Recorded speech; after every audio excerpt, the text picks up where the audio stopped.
Kasi pag hindi na tayo tinapako ng kaaway, bakit kakampi na tayo ng kaaway? Ano? Kaya, mag-ingat po tayo, no? Kasi baka, alam niyo, marami akong mga nakasama mga pastor nung panahon na ako ay nasa Bicol. Yung mga pastor conference doon na ginaganap sa Matmong Sorsogon, sa Bulan, at maging sa Camarines Sur, sa Goa, at maging sa Norte, sa Sipupon. Marami pa akong mga nakasamang pastor. Alam niyo po ang kinatatakutan namin mga pastor? Isishare ko lang po sa inyo. Ang isa sa kinatatakutan namin, yung piling namin, puno-puno na kami ng pagpapala. Piling namin, hindi na kami nagdadanas ng mga bagay na kailangan pa. Alam niyo po, pagka ganyan na po ang pakiramdam ng isang lingkod, kinakabahan na po kami dyan.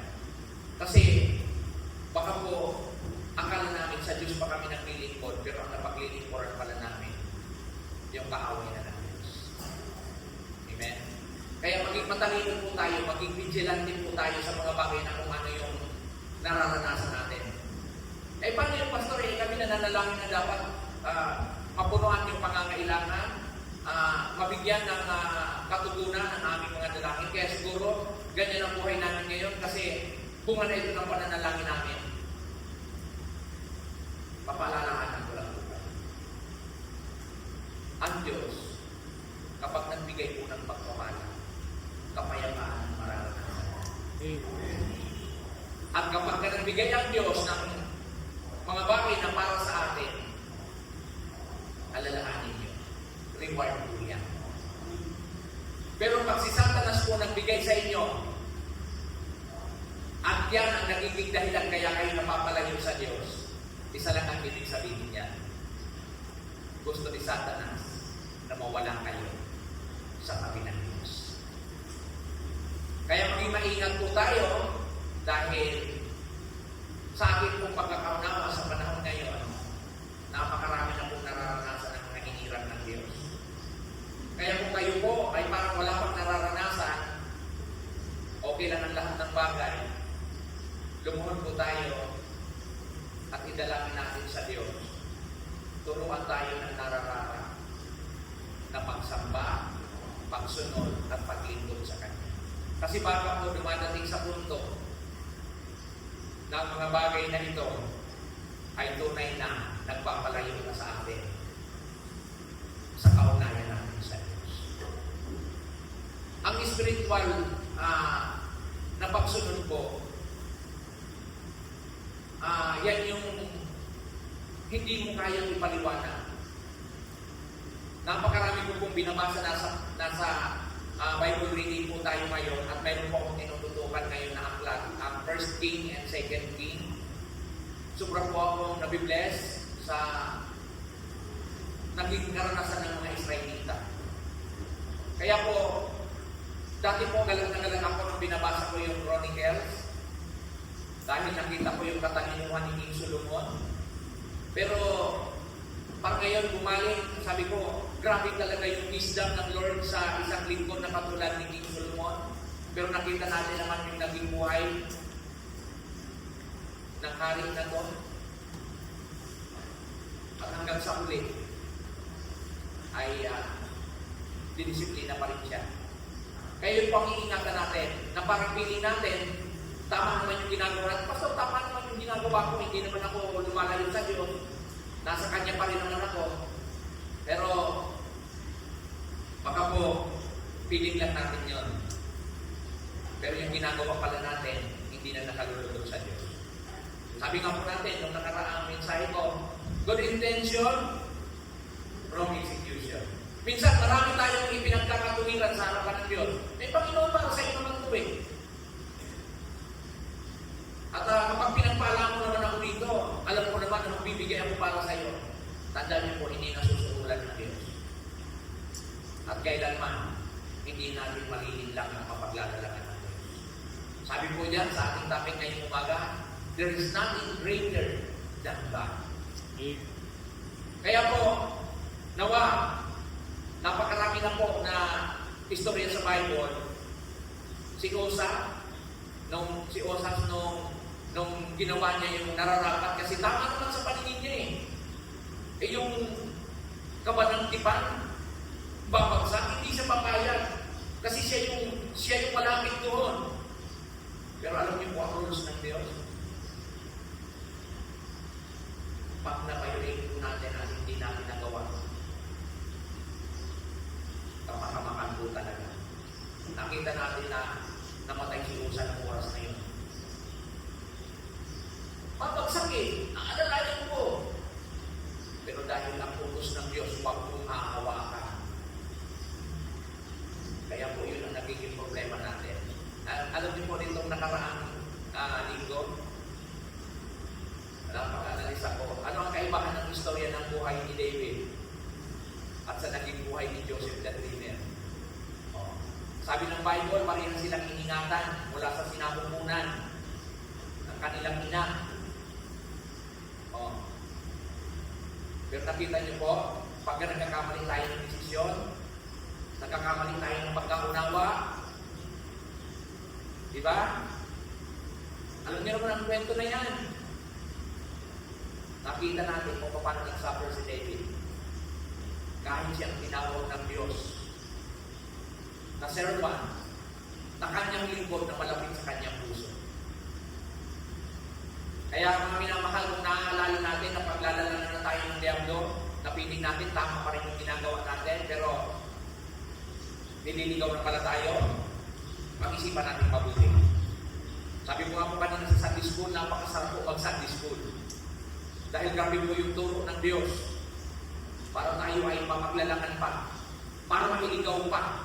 Which is sinasabi ng Bible na darating ang mauling panahon, marami pang maililigaw. Pero sana po, sa umagang ito, matututo tayo dito. Sa mensahe ng Diyos, there is nothing greater than God. At sabi po sa binasa ng ating scripture reading, isang verse lang po yan, at tinungtungan po. Pero kung tutusin, pag binasa niya po yung buong kwento ng Luke chapter 1 verse 26 hanggang 38, alam niyo po, pinatunayan ng Panginoong Jesus na kaya siya pinanganak sa sanglibutan na ito dahil linano niya lahat. Kaya kung ang alam natin, ang buhay Kristiyano natin ay pinaplano din ng Diyos, sana po maunawaan natin lahat na hindi po tayo namubuhay sa lahat ng ating mga sarili. Sinasabi po ni Pablo yan na hindi na ako nabubuhay ngayon dahil sa aking sarili. Nabubuhay na ako dahil kay Kristo. Kaya ang tunay na binago, ang tunay na born again, ang tunay na naipakanak na muli, ay hindi na po nabubuhay sa dating pagkatao. Bago na. 2 Corinthians chapter 5 verse 17, isa na siyang bagong nilalang. No? Kaya sabi diyan, sa verse 37, mabuting balita version, sapagkat walang hindi mapangyayari ang ating Panginoon Diyos.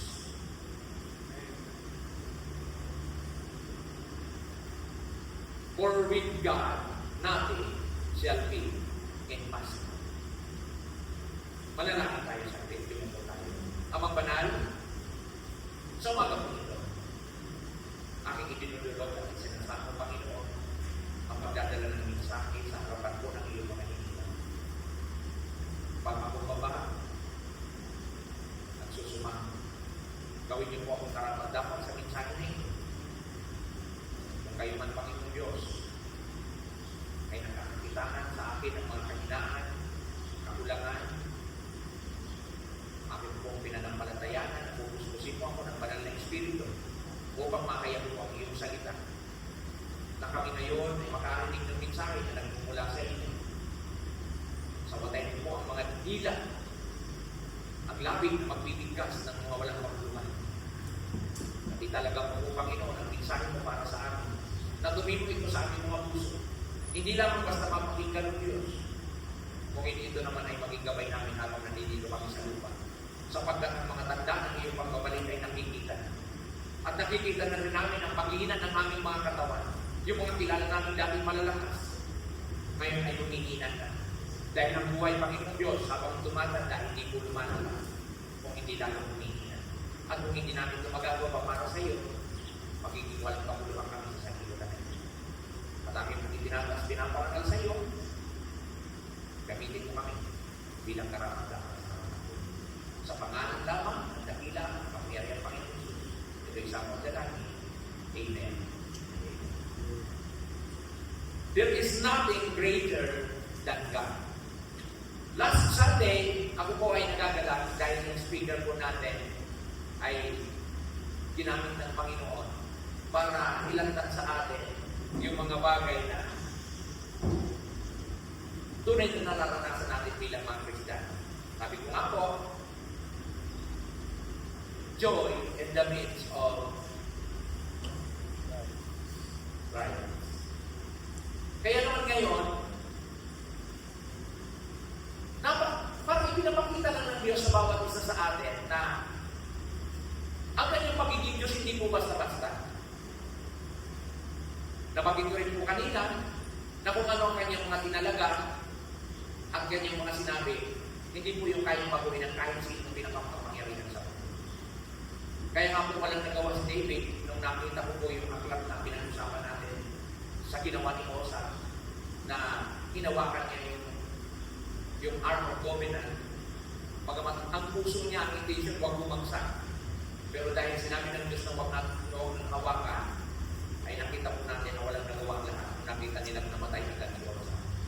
So nakita naman din natin ang sobrang pagmamataas, pagmamalapis sa harapan ng Diyos, ay hindi rin po nararapat. Nakita natin si King Herod, isang tao na inangkin ang kapurihan na pinangkin sa kanya ng mga tao. Kaya kung oras din na yun, nakita natin kung ano nangyari kay Herod, di ba? Bumagsak. Okay lang sanang namatayin. Kaso pagbagsak pa lang may bubog na agad. Grabe ang Diyos, no? Grabe ang Diyos magalit. Kaya kung pag-uusapan natin na walang iba na Diyos na makapangyarihan sa lahat, sana po ang Diyos na Diyos na kinikilala niyo. Ang Diyos na kinikilala natin lahat dito sa church na ito, siya yung Diyos na sinasabi ng Biblia. Sabi niya, sa unang point, how do we know God? Napakaraming mga tao kapag tinanong, ay alam mo yung pastor? Naniniwala na ako pastor na may Diyos eh. Kahit hindi ko yan nakikita, naniniwala ako may Diyos kasi nakikita ko ba yung mga nila. Napakagaling pa nila magpaliwanag. Na parang mas marunong pa sila sa pastor na kapag ka tinanong mo, alam namin yung pastor. Ilan na namin yung Diyos na yan na sinasabi mo? Pero ano ba ang sinasabi ng Diyos? Sa mga tao na naniniwala sa Kanya. Mamaya mag-uusapan. Second point. Does God become real in our life? Magiging makatotohanan kaya ang Diyos talaga sa buhay natin. Kasi ganito po yun. Mga minamahal kong kapatid sa Panginoon. Ang Diyos ay hindi pa nakita ng sino mang tao. Amen po ba yun? Pero alam niyo po ba na ang Diyos pwedeng mahayag na totoo sa pamamagitan ng kanyang mga hinipan? Mamaya pagkakuhanan ko po yan sa inyo. Number 3. What biblical story should we know about God? Marami, kahit mga bata, alam niyo pag nandiyan sila sa Sunday school, tinuturuan sila ng mga teacher. Biblical story about God. Sa lahat ng kanyang mga ginawa. From the beginning up to the end, hindi naman nalilihim na sa atin yun. Kasi sabi nga po sa Sunday school kanina, yun po ang napakaganda sa Diyos. Hindi po siya naging Diyosan lang sa ating mga buhay. Kung hindi ang Diyos na ito ay nagpatotoo Diyos na makapangyarihan sa lahat. Hindi niya tayo nililito. Hindi niya tayo nililigaw. Hindi niya tayo hangad na mapahama. Kaya napakaganda po ng pag-uusapan natin this morning. First point, sabi niya, for with God, nothing shall be impossible. Believe? Agree tayo? Amen. Pero bakit minsan? Hindi lang minsan. Bakit madalas? Parang ang Diyos na ito na pinaniniwalaan natin, parang hindi siya tunay na gumagawa ng mga imposible. Bakit? Aminado? Lahat tayo. Kahit ako. Minsan pinagnunudahan ko ang Diyos eh. Lord, tinawag mo ba talaga ako? Lord, gusto mo talaga ako maging pastor ng church na ito?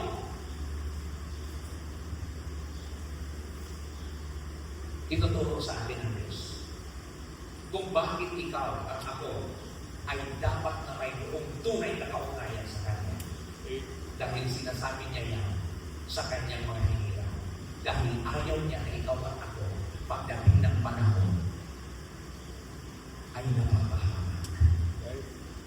Wala akong ibang nagsasuffer ng mga bagay na ating ginawa kung hindi tayo rin lang naman.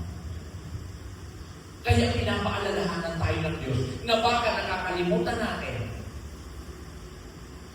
na naniniwala tayo sa Diyos pero hindi natin alam at hindi natin pinaniniwalaan na kasama talaga natin siya sa araw.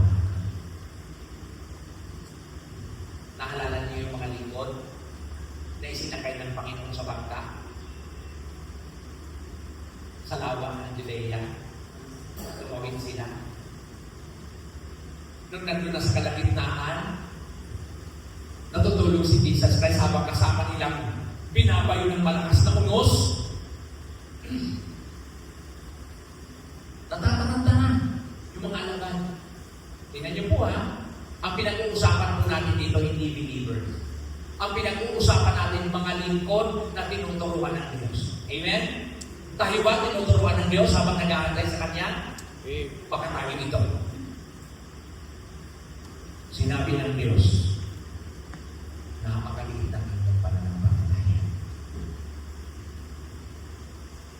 Kaya dito makikita natin, for with God, sabi dyan, para sa Diyos natin na to, na pinaniniwalaan, para sa Diyos natin na ito, na sinasamba, para sa Diyos natin na ito, na pinagsasayangan natin ng oras, kung sayang ang tawag doon.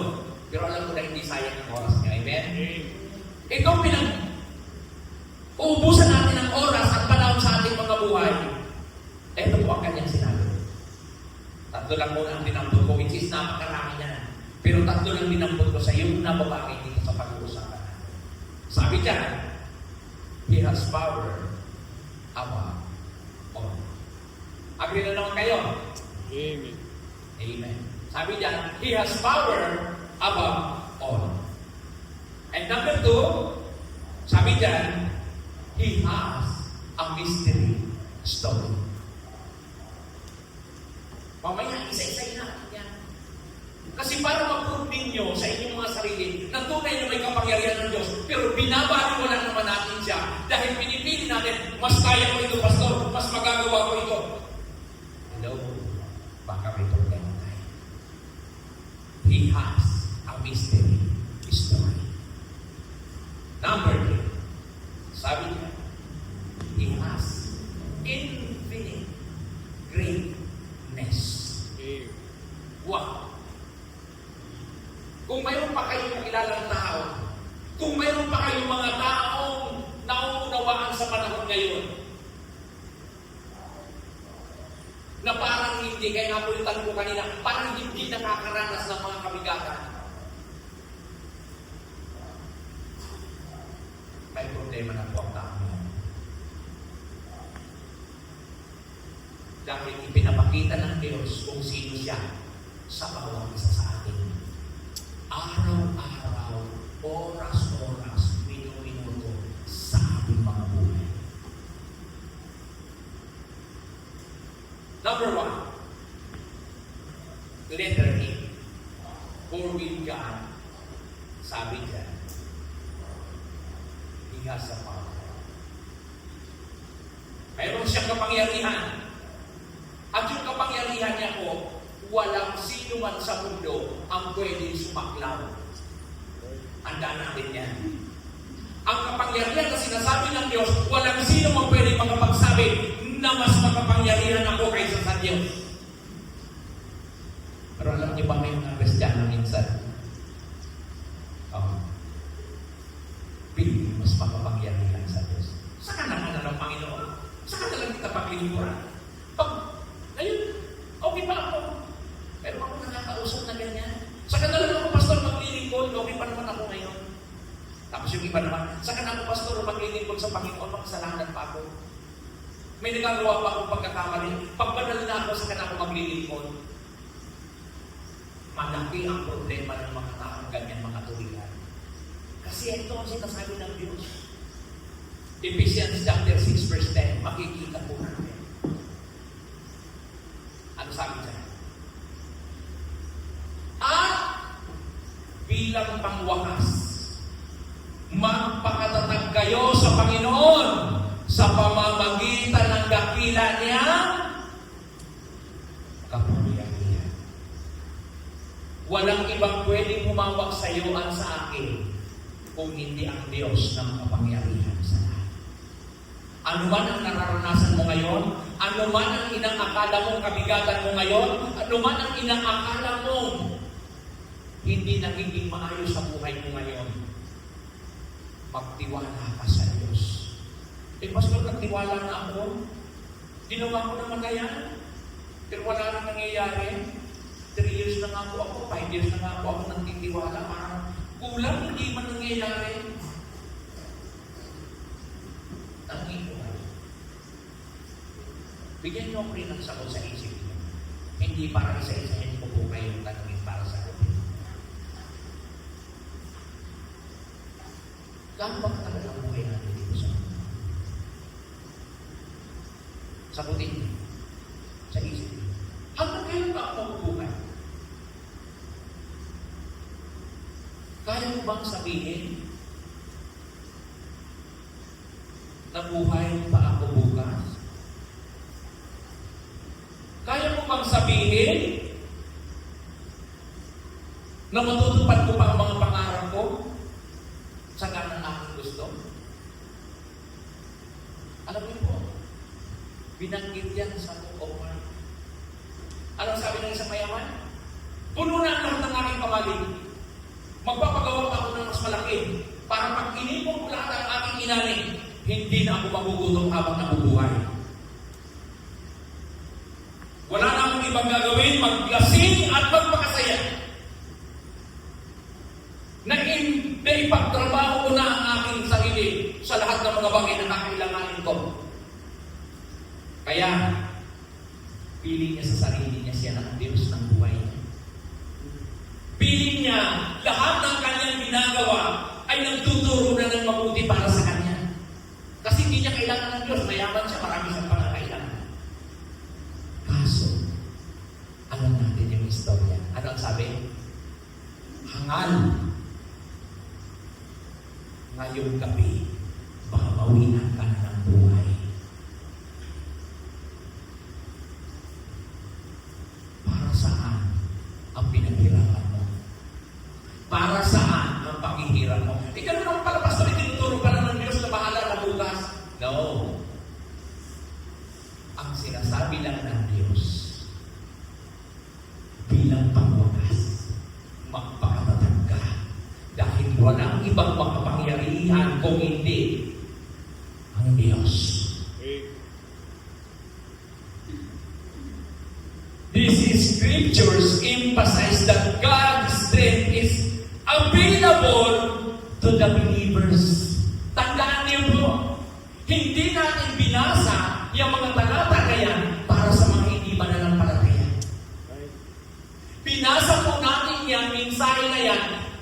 iyo at sa akin na naniniwala sa tunay na Diyos. Why? Because God is perfect itself in weakness. Sa mga Kristiyanong katulad mo, na punong-puno ng kahinaan at kakulangan, walang ibang makakapuno ng lahat ng yan kung hindi ang Diyos. Walang ibang makabibigay ng mga bagay na kailangan mo sa pamamagitan ng iyong mga kahinaan kung hindi ang Diyos lang.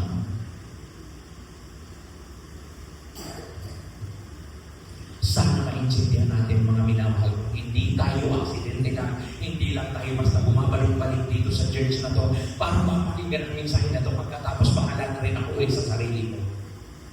Sana maintindihan natin, may layunin ng Diyos, mahal ka ng Diyos, ayaw niya pagdating ng panahon, mapapahama ka. Ang ayaw niya na dumadating sa mundo na may pagpapala ka, hindi ka naman talaga masaya. Punong-puno ka ng pangangailangan, punong-puno ka ng kaligayahan sa mundo, pero yung joy of salvation, hindi mo mararamdaman. Yung kagalakan mo sa buhay dahil lahat ng pangangailangan mayroon na. Yung initay na mayroon kang gustong bilhin, mabibili mo, pero yung joy of salvation, hindi mo mararamdaman. Kagalakan lang pala sa mundo ang nararamdaman natin. Kasiyahan lang pala ng mga bagay na kung ano mayroon tayo. Pero yung kagalakan ng kaligtasan na sinasabi ng mga lingkod na nangyari na noon, kahit pala sila nagdadanas ng kabighatian, kahit pala sila punong-puno ng problema, kahit pala sila ang dami-dami mga kabigatan, punong-puno pa rin sila ng kagalakan, umaawit sila ng mga ito. Puri-puri nila ang Diyos sa pamamagitan ng pag-awit. Kasi bakit? Ang kanilang mga puso ay punong-puno ng kagalakan sa pagkakatay sa Diyos. Ano ba? Number 2. Sabi pa dyan, to prove salvation and endurance. Amen? Grabe! Yung mga pagtitiis mo pala, yung kaligtasan mo pala na yan, tinuturuan ka, pagtiisan mo yung mga bagay na yan. Dahil kasama mo ang Diyos, kaya pala kahit gaano kahirap, nananatili ka pa rin, bumabalik pa rin dito. Sabi ng kapitbahay mo, itong mga tao na to, aga-aga umalis sa bahay, gabing-gabi na umuwi. Di ba sila lalampas sa langit dyan? May prayer meeting pa, umupunta pa pag Miyerkules. Di ba sila? Hello? Tandaan mo ang Diyos na pinasamba mo. Tandaan mo ang pinaglilingkuran mong Diyos, hindi basta-basta ang Diyos. Amen? Mahal ka niya. At ayaw niyang napapahal ka. Amen? Second.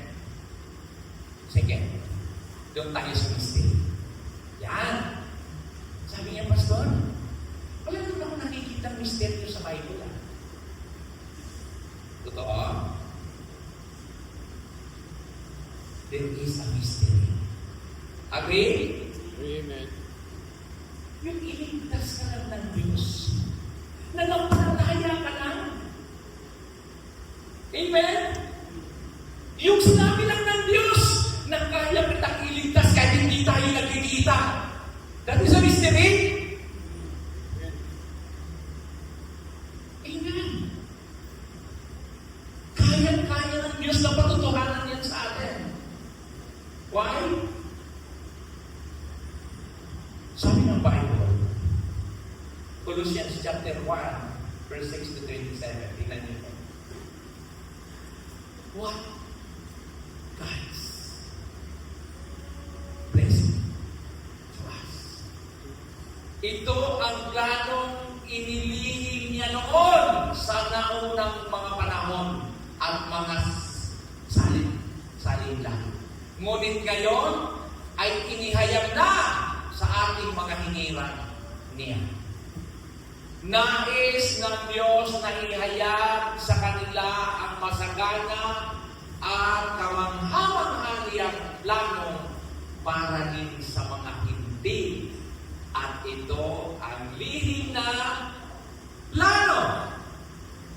Si Kristo ay sumasa inyo at ito ang batayan ng pag-asa na inyong makakamtan ang napakabuting kalagayan sa hinaharap.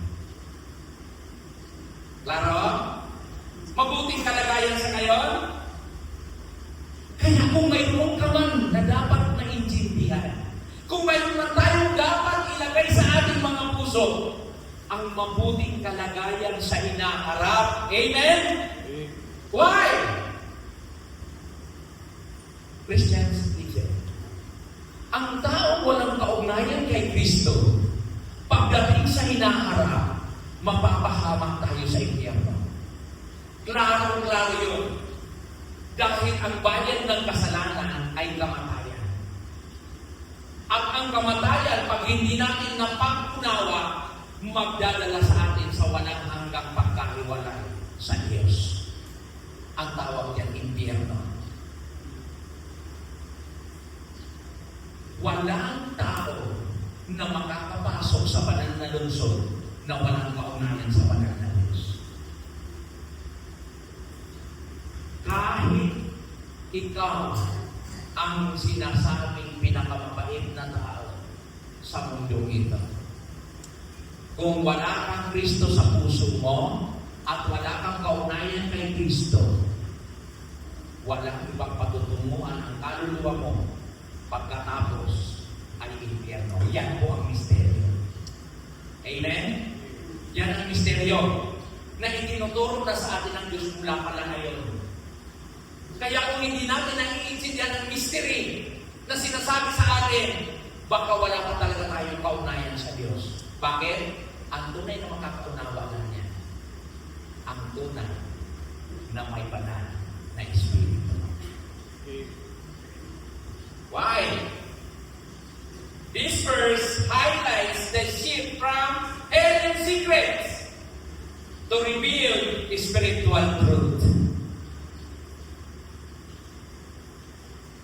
There is a spiritual truth na sinasabi ng Bible na hindi sa pamamagitan ng kaya mong gawin at sa kaya mong gawin.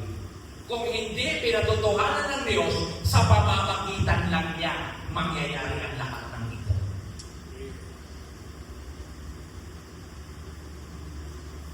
Sabi niya, Christ in me. Misteryo? Pastor, paano yun? Akala ko kasi, Pastor, nabubuhay lang ako na tao. Pagkatapos, mamamatay. Pagkatapos, wala na. Yun ang pagkakaunawa. Pero sinasabi ng Bible, Christ is in you. Amen. Nasa atin ba si Kristo? Amen. Parang ang bigat. Baka may problema tayo. Uulitin ko. Without Christ, wala tayong karapatan pumasok sa kapangyarihan ng banal na lungsod. Why? Pwede bang tumira sa banal na lungsod ang hindi banal? Pwede ba? Kahit nga tumingin, hindi tayo pwede tumingin. Kahit itanong niyo pa sa mga tao na karaan, ang sasabi lang ng Bible. Sipin mo kinakausap nga lang si Moses doon sa puno na nagliliyab. Dahil sa sobrang kabanalan ng Diyos, pinatanggal pa ang kanyang sapatos o ang sandalyas niya. Walang marumi na pwedeng pumasok sa banal na lungsod. Pastor, mahirap yun? Yes. Kung wala si Kristo sa iyo. Pero pag nasa iyo si Kristo,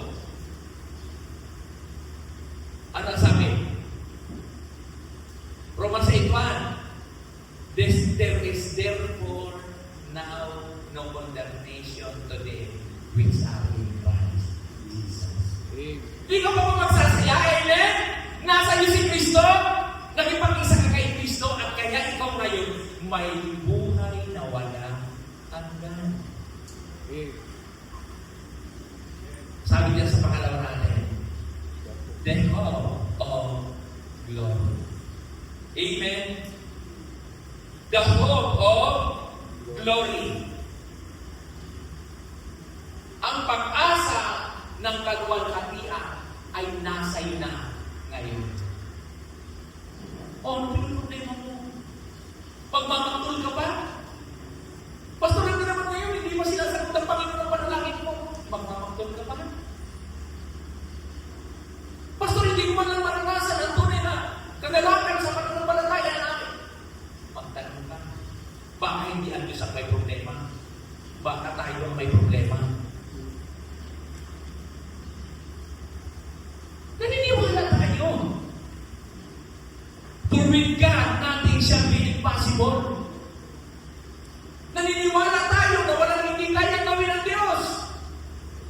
Pero pagdating sa buhay natin, yung pag-asa, yung glory na hinahanap ng Diyos, hindi makita sa ating mga pagkatao, sa ating mga buhay. Nasa loob ka ng kaibigan mo. Ano nangyari doon, Pastor? Akala ko may Kristo sa puso yan. Bakit parang pasanan yung doon? Parang mabigat ng buhay. Pero alam niyo, ang mga tunay na hiniran ng Diyos, pag naglalakad, hindi ka mapagkakamalan na wala kang pamasahe. Kasi mahihiran ganun eh. Naglalakad. Ay, walang pamasahe kasi yan si Pastor. Hindi. Bakit? Pag naglalakad sabihin, alam niyo ang tao niya? Nag-i-exercise. Pero ang totoo, may Panginoon kasi siya sa Diyos. Amen? Kitang-kita, ramdam na ramdam sa kanyang buhay ang kagalakan ng pagiging Kristiyano. Pagiging kasama mo si Kristo, pero ang buhay mo, puno-puno ng kabigatan, tapos wala man lang na maranasan na pag-asa sa buhay mo, parang walang napagpapakas. Pastor, grabe ang nangyayari sa akin ngayon. Grabe ang kabigatan. Ako pa hindi. Bigat-bigat ito na naranasan ko. Ano nangyari sa inyo? Maganyan ang kayo ng Kristiyano? Di ba sinasabi natin na kung kasama mo si Kristo at nasa si Kristo, dapat ang buhay mo nagpapatotoo tungkol kay Kristo? Eh, Pastor, hindi mo kasi maranasan talaga. Ilang kaya pa ko? Baka may problema ka. Hindi si Kristo.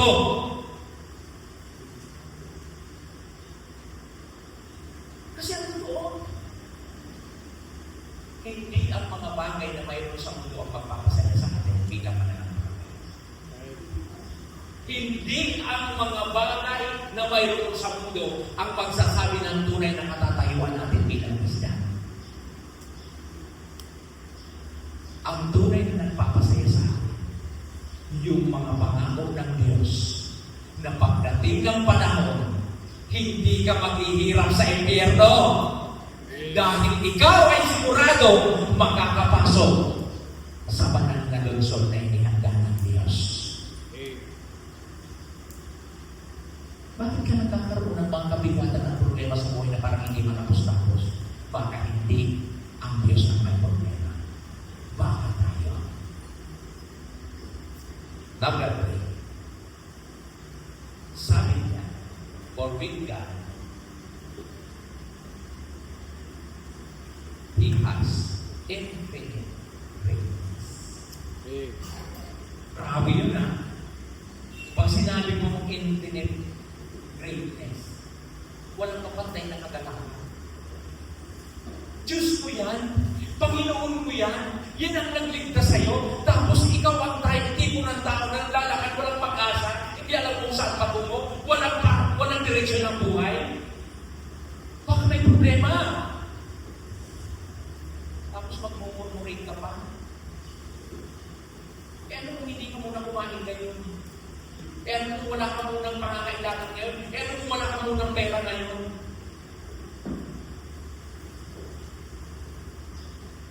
Kahit isang linggo, hindi ka kumain, hindi ka mamamatay. Sa isip mo lang yun kasi pag hindi ako kumain ng tanghalian, papayag ako. O baka pag wala akong pera ngayon, pagtatawanan ako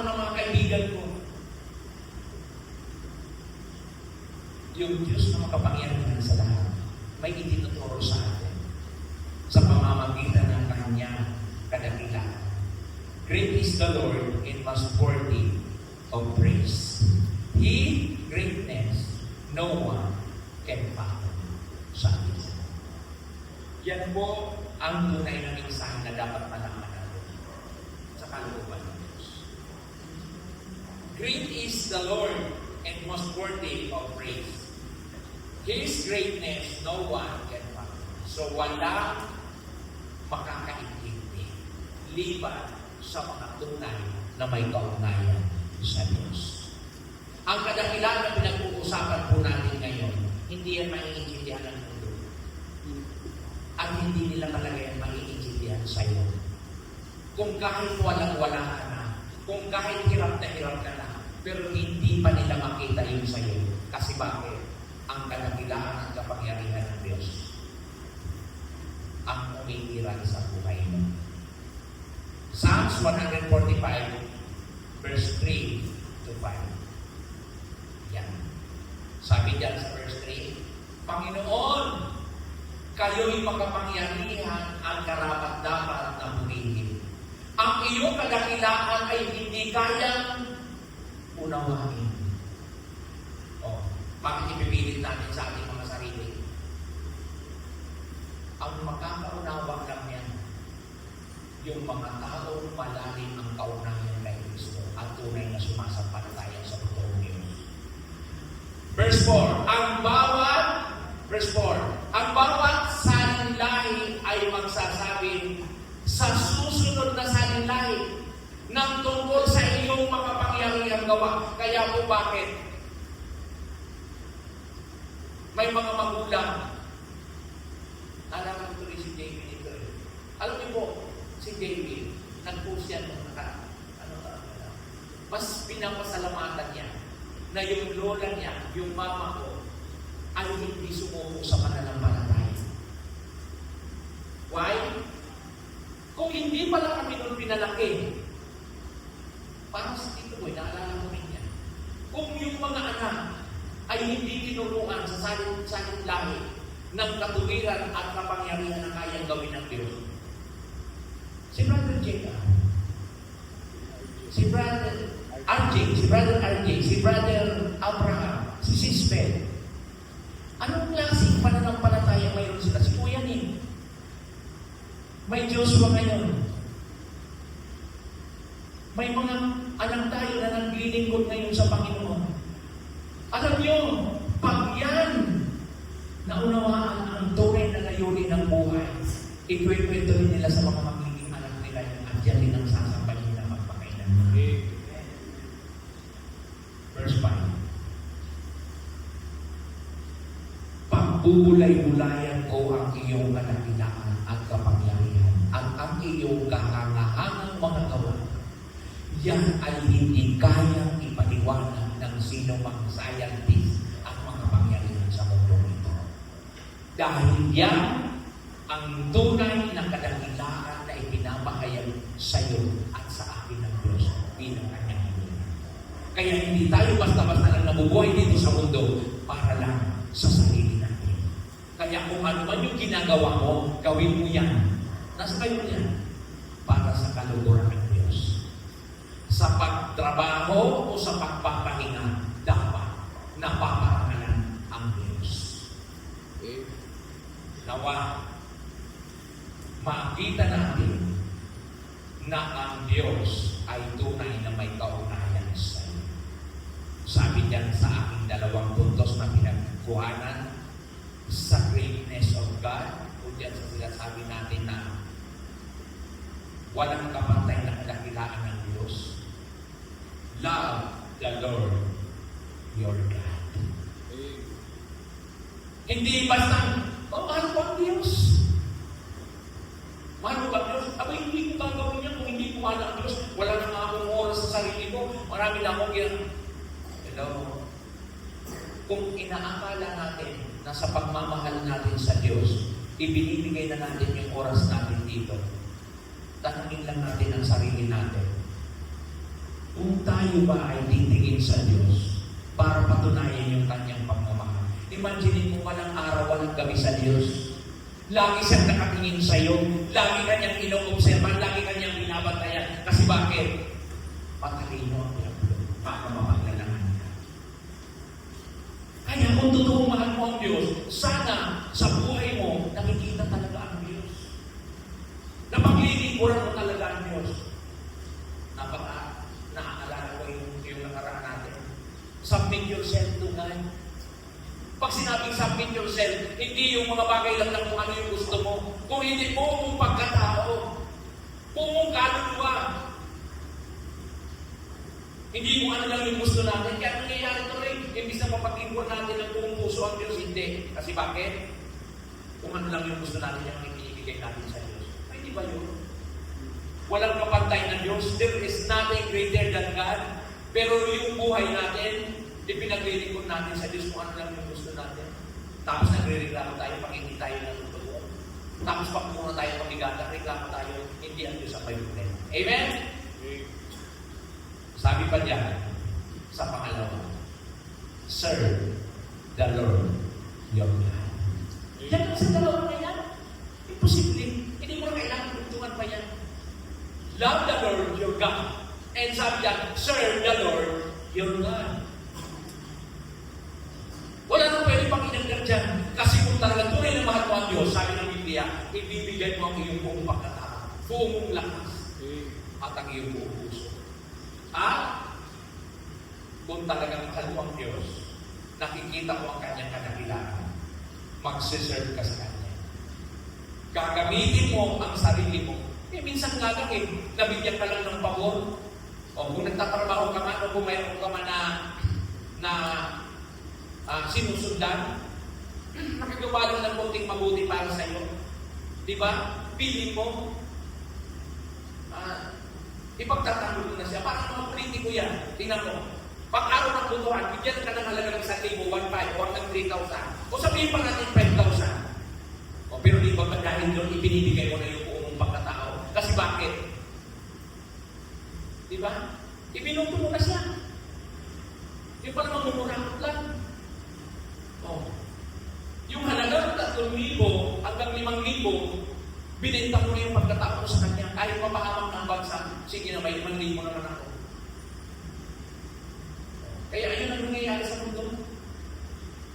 Sa napakaliit na bagay na nakukuha natin sa mundo, feeling natin ang laki na nun sa harapan ng Diyos na ginawa natin. Pero paglikuran natin ng Diyos, yung mga bagay na natira-tira, tirang oras,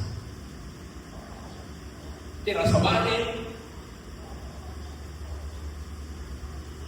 tira na lang na pagkakataon o hininga, kasi sabi na nila, sa kanang pastor, pagka medyo mahina na ako sa kanang pag-ilipon.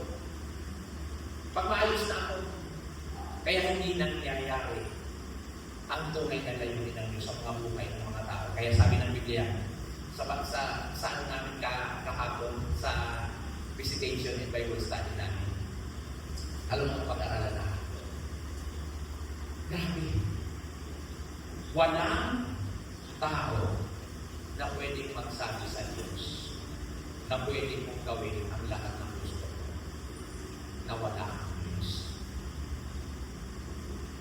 At napag-usapan namin doon na kung ang paglilingkod sa Diyos ay paglilingkod lang na gagawin natin dahil yun lang ang gusto natin. Unang-una, ang Diyos na nagpapakilala higit sa lahat ay hindi po makatuwiran na paglingkuran lang natin na kung ano lang yung alam natin. Kaya nga may tinuturo sa atin kung paano pinaglilingkuran ng Diyos. Napapakinggan natin yung salita, pero hindi naman natin ginagawa. Kaya ang ikinalulungkot ng Diyos. Ang sinasabi na, alam mo na, pero hindi mo ginagawa. Kaya malaki ang pananagutan ng mga tao. Alam mo na, pero hindi mo pa rin ginagawa. Kasi, ang mangyayari, ikaw at ako ay mapapahama dahil lang naman sa sarili natin pangunawa. Laliman natin ang kaugnayan natin sa Diyos at bigyan natin ang pagkakataon na maintindihan ang layunin ng Diyos. Sabi sa Ephesians chapter 4 verse 6, dito na po magbibigay ng conclusion. Sabi dyan, Ephesians Ephesians chapter 4, verse 6. Iisa ang Diyos at siya ang Ama nating lahat. Naghahari siya, kumikilos at mananahan sa ating lahat.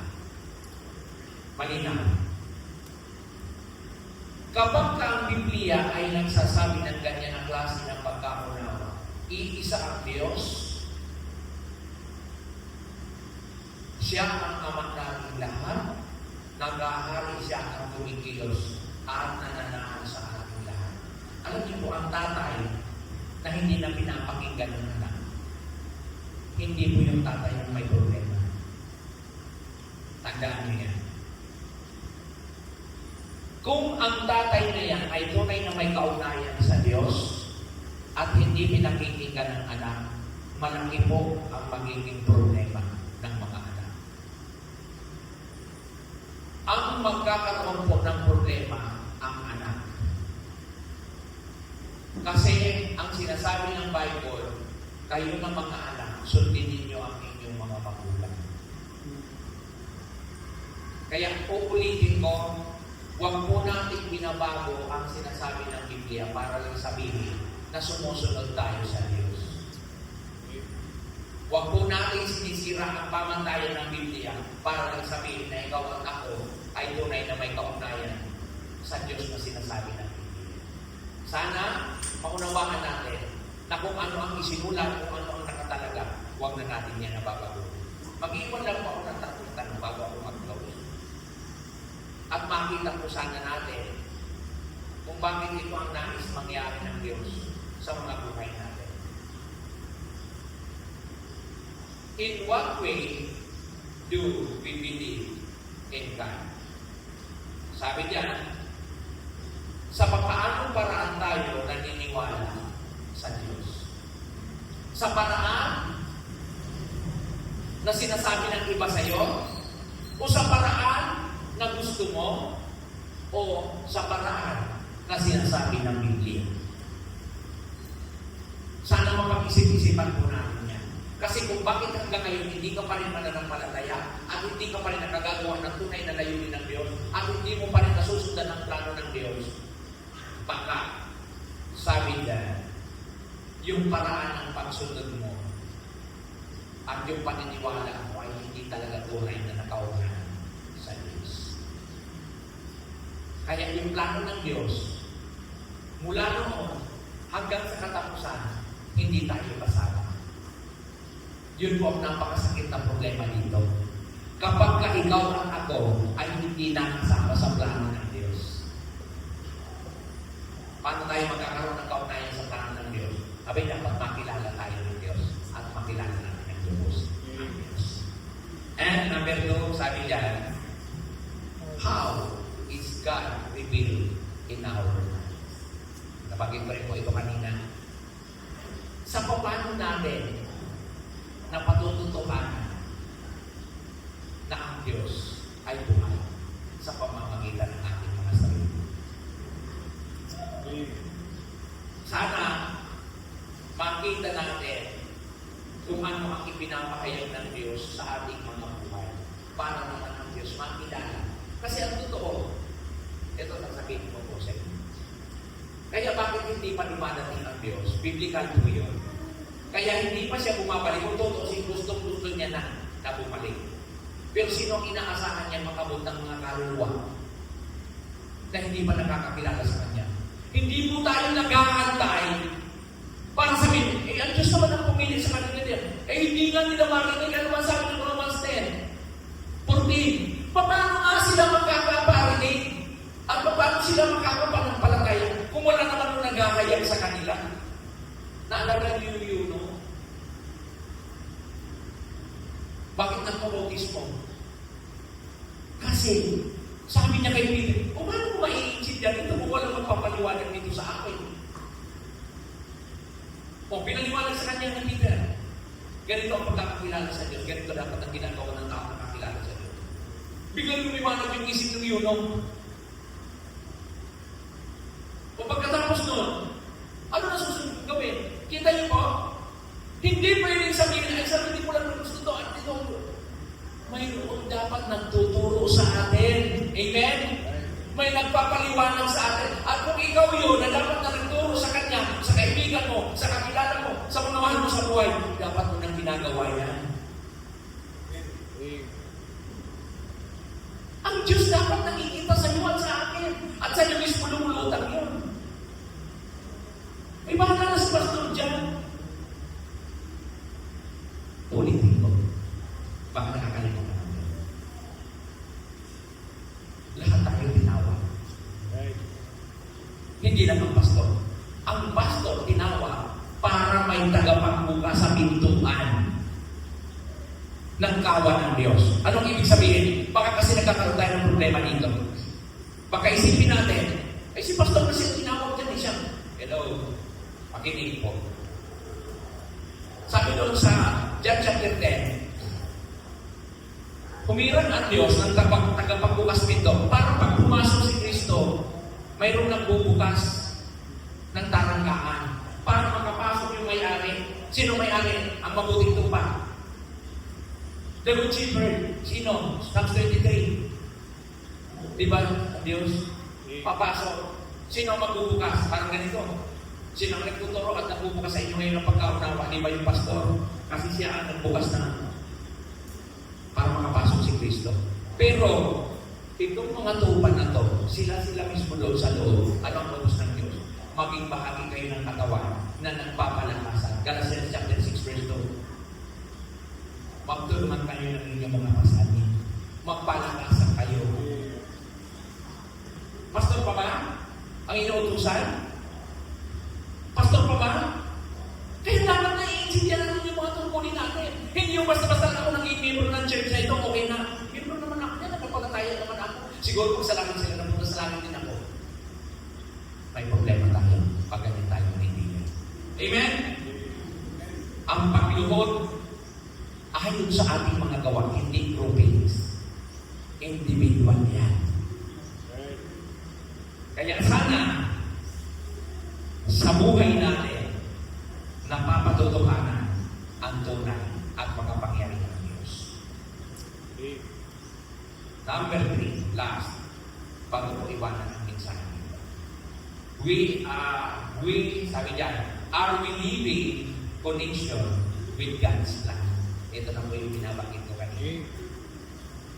Ito na yung binabanggit ko kanina. Nabubuhay ba tayo na nakaugnay sa plano ng Diyos? O baka planado na ng Diyos ang lahat? Nagtutulog-tulugan ba tayo sa pansitan?